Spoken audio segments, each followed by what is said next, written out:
मतदान करू ना साहेब. हो हो, तुम्हालाच निवडून आणू. पण ती शेतकऱ्याच्या प्रश्नाचं काय झालं तेवढं सांगा ना.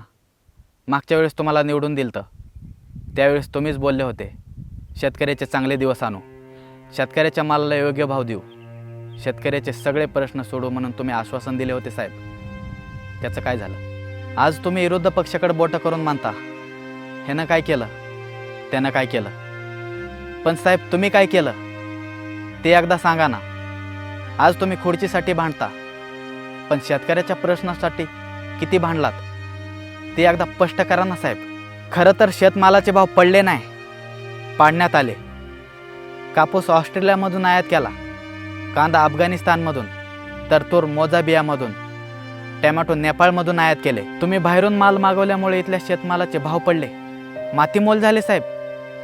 टोमॅटो रोडवर फेकून द्यावे लागले, कांदा जागेवर सडला, झालेला खर्च पण निघाला नाही. शेतकरी कुटुंबाचे लाखो रुपयाचे नुकसान झाले आहे. एकदा हिशोब करून बघा ना. तुम्ही मताकडे लक्ष देण्यापेक्षा आमच्या प्रश्नाकडे लक्ष दिले असते तर आज तुम्हाला मत मागायची वेळच येऊन दिली नसती. आम्हाला काय करायचे त्या खुर्चीवर कोणत्या का पक्षाचा बसाना.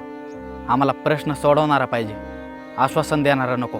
आपल्या देशाला स्वातंत्र्य मिळून 77 वर्ष पूर्ण झाली, तरी शेतमालाला भाव नसल्यामुळे रोडवर फेकून द्यायची वेळ येत असेल आणि जगाचा पोशिंदा उपाशी झोपत असेल तर कसलं स्वातंत्र्य मिळालंय आणि काय विकास झालाय. थोडा विचार करा ना. उद्या जर शेती करणारा शेतकरीच राहिला नाही तर काय करणार तुम्ही? खायला अन्नाचा कण नसन त्यावेळेस काय खाणार?